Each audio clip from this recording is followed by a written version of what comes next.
Hey friend, it is Kate here. Thank you so much for jumping on my channel and joining me for a class today. Now, I have got a class just for you. I recently reached out and asked what we were all in the mood for, and I had quite a few people reach out saying that they would like a class on ankle stability and mobility. This isn't something that is always thought about, but it is a really important part of our body.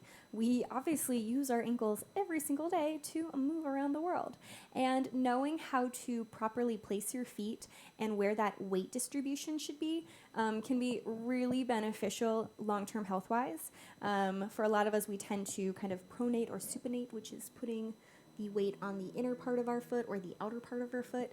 And again, when we do that, it puts a lot of pressure on our knees and our hips that's not very kind to our body. So starting with something so small and focused as just where is the weight in our foot as we move can be incredibly beneficial to the long-term health of our joints and body. So roll out your mat. I hope you enjoy this class. Let's get started.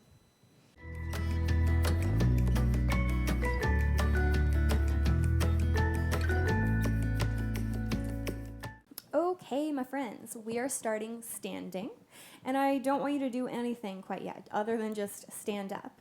Now, I don't think I said this in the little intro, but if you need a chair to hold on to, if you want a wall, or if you want to scoot yourself up to the counter so you have some support during this, there might be some balance challenging for us in this class, and that's a-okay. But I want you to bring your hands to your hips and just pay attention to what's going on in your feet.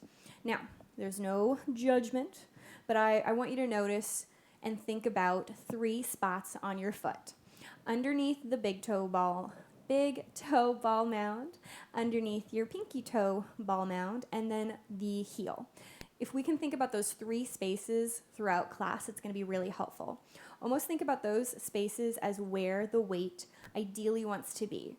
Notice and think to yourself, do you usually kind of fall inward, maybe lifting the pinky side of your foot, or do you maybe splay the other way, putting the weight on the outer edge? That happens to a lot of us, but you'll see that as I do that, especially right here, my knees kind of want to knock together. This way feels real odd for me. I can't even do that very well. But ideally, it's even between the front and the front 2 ball mounds. Now, go ahead and put a bend in your knee for a second. That can kind of help us get in there a little bit more. You can even that out. Not only are we thinking about those 3 spaces kind of pressing down, being nice and even, that's kind of those anchor points for us today, but I also want you to imagine that your feet have become little suction cups. They're kind of that, those 3 spots are like the sealed edge of like a suction cup, and your arch, that inner part of your foot, is trying to lift up and away. Now, as I do that, I start to kind of lift up anyway, and my low body begins to kick in a little bit, which is helpful if we can engage muscles already without having to think about it. But as we lift up and away, let's not forget that we're still in a Pilates class, so we want to turn our tummy on. We want to open those shoulders, and we want to lift our head up a little high. Hands can come to our hips. Again, wherever we need to is totally fine. But just again, notice, where is the weight in your feet? Where is it on a regular basis? Ideally, it's right in the middle, but for a lot of us, we kind of fall inward or we fall outward. Now, with that feeling, keep that in your right foot. Really lift up through that inner right arch even more, and I want you to rock your weight into your right foot. Look down. What's your knee doing? Is it falling off to the side? Most likely, if you lift up on that outer side, you are going to let that knee fall off to the side, so press down through both sides of the foot, and then stand up tall on that leg, lifting your left. Now, something to notice, especially when we work on balance, is that at the end of the day, we are not statues. We're never going to be 100% still. What I like to think about is having dynamic stability. You might see my ankle, I'm going to move it on purpose, but you might see my ankle wobble and wiggle throughout class, and that's okay. You can kind of think about it as those muscles firing and activating and constantly working to keep you upright. The more that you can think about those 3 spots in your foot pressing down, your inner arch lifting up, and engaging the muscles in your lower body to keep that ankle in place, the better. Now here, lifting our left foot or our right, we'll do both sides. I want you to circle the ankle around. Just give it a little love. Excellent. And then circle it in the other direction. Perfect. And then from here, I want you to actively flex the foot. Think of pulling your toes up towards your face or your knee, and then point. Move through all of those joints, all of those bones in our foot to point that toe down. Starting with the toes. Think of flexing the toes. They flex so much the rest of the foot has to follow. And then again, point. Slowly move through. Pull it up.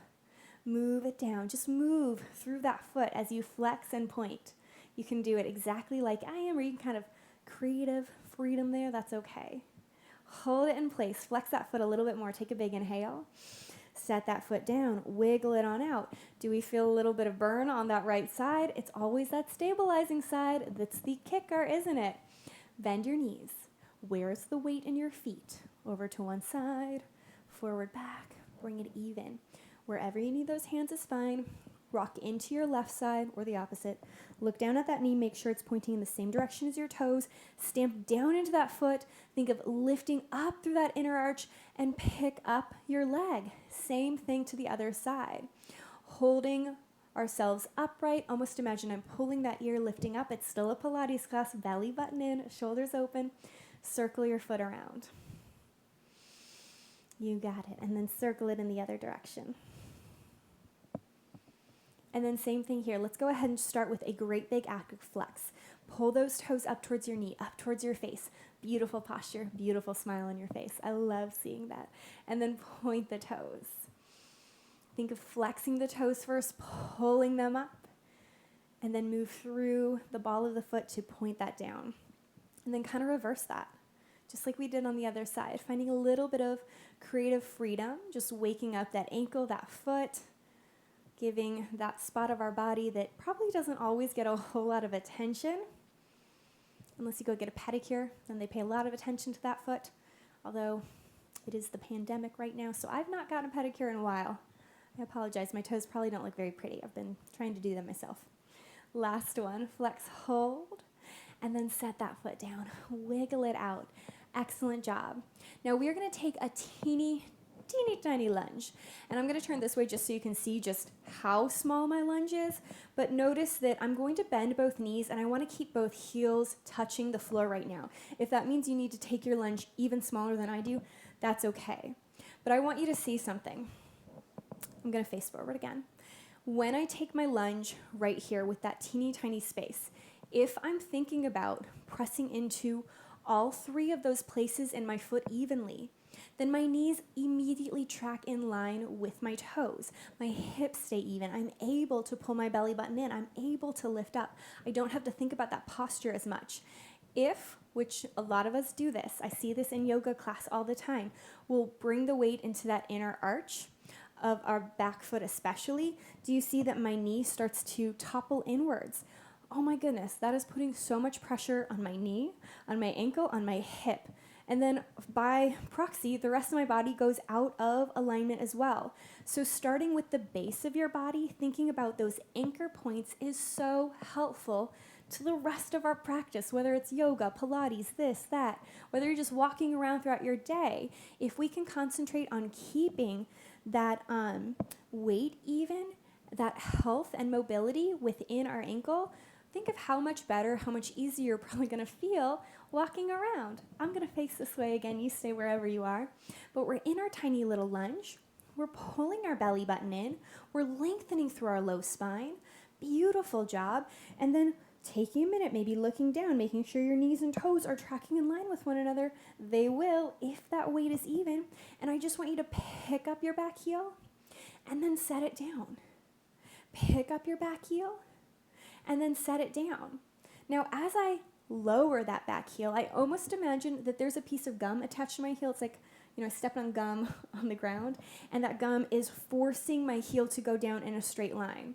Sometimes if I'm not paying attention, it might feel like your heel wants to kind of zigzag back and forth, maybe not as, drastic as that, but even just a little bit.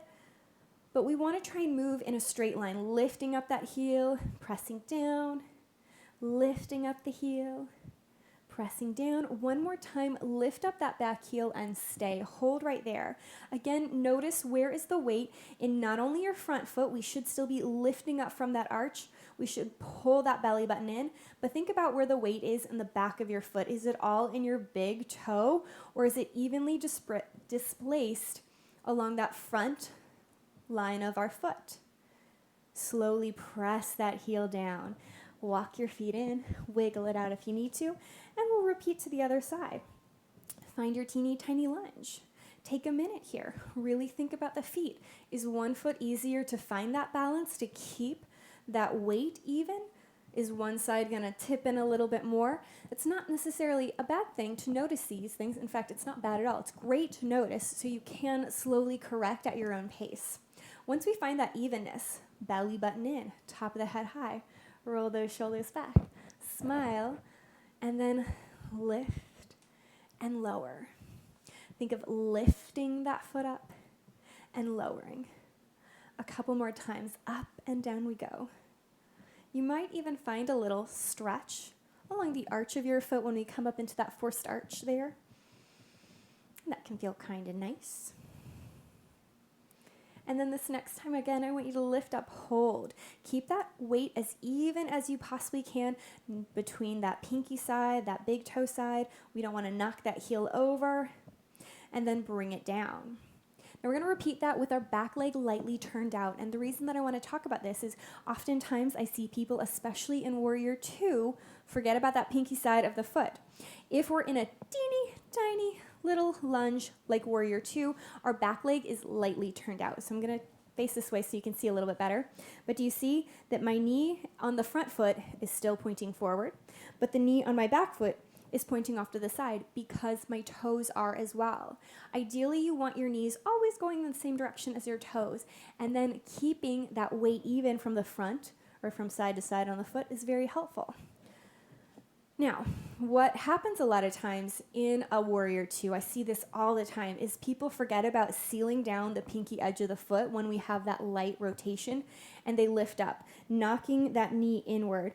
Oh my goodness, again, does not feel good at all. So the more you can think about sealing the pinky edge here and still lifting up from that inner arch, again, that kind of activates the low body immediately. Pull your belly button in, lift that head high, hands wherever you need them, and then lift up your heel, taking it in the same direction as your knee, and then press the heel down. Lift up the heel, and then press it down. A couple more times, up and down we go. Just as much as you can, keeping that weight as even as possible. Every time you set the heel down, seal that pinky edge down, lift up. You'll also notice that when you seal that pinky edge down, you probably activate your glutes a little bit more, and that's okay. We want to keep our body working all the time. Last one, lift up. Press it down. Let it go. Wiggle it out. Same thing, other side. Start with that little tiny lunge and then lightly turn the foot out. I didn't say this on the first side, but do remember that hips are so personal. You might have more or less rotation than I do, and it's not a right or wrong. It's not a perfect. It's just noticing what's going on in your hips. Where can you rotate and turn that leg out with keeping the knee and toes in line with one another? Belly button up and in, press down into that top foot, find that lift, and then pick up the heel and set it down. Now, even while we pick up the heel and lower it, your weight should still be even between those 2 feet. We don't want ourselves too far forward or way far back. It's even between both feet. I know there's so much to think about here. If you need to not think about that today, that's okay. Just do what works for you. But a couple more times, we'll lift and lower. Beautiful job. Now, last one, lift up, hold right there. Maybe sink a little deeper, pull that navel in, activate your thigh butt, and then slowly set it down. Wiggle anything out. Once more, we're going to take a parallel stance. Feet about hip distance apart, hands on hips, bend the knees. Notice any differences of just how you felt from the beginning of class. Is it easier to think about that weight?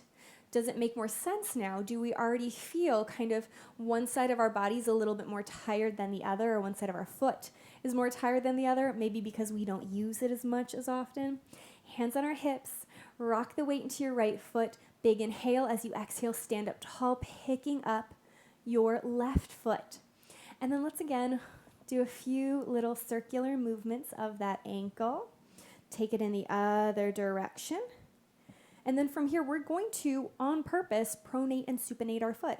And by that, I mean, I want you to start off with a small flex of that foot. Imagine there's little strings attached on each side of the foot.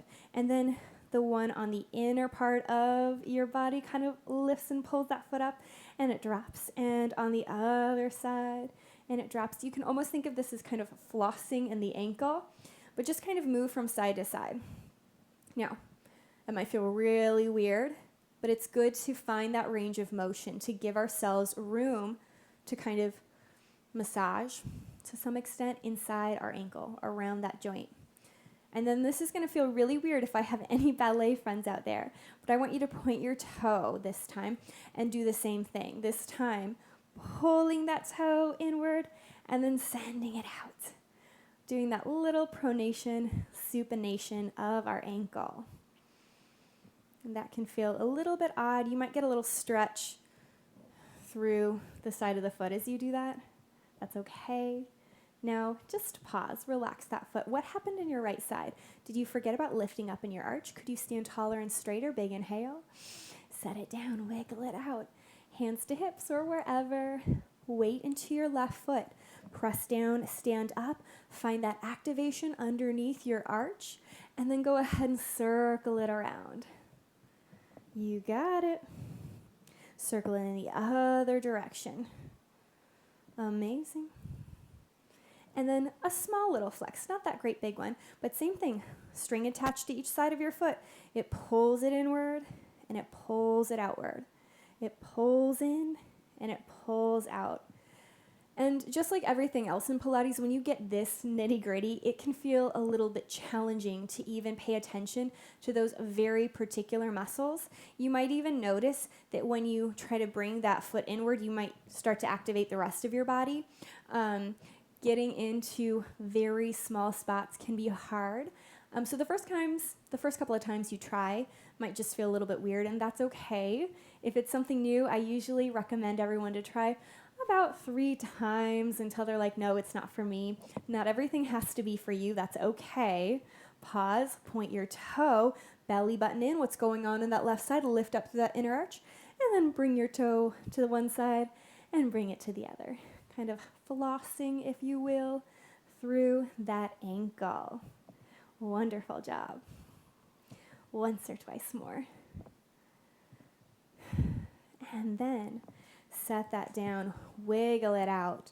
So, again, I hope you enjoyed class since this is something that was asked for. I've got a couple of other exercises I want to do too, so if you're interested in the health, the mobility, the stability within our ankles and our low bodies, just you keep watching. I'll have more for us. But as always, give yourself a quick pat on the back. Thank yourself for doing something really, truly so good for you today. The health of our ankles. Whew, that's a big one. All of us use those all day. Enjoy the rest of your day, and I can't wait to see you again.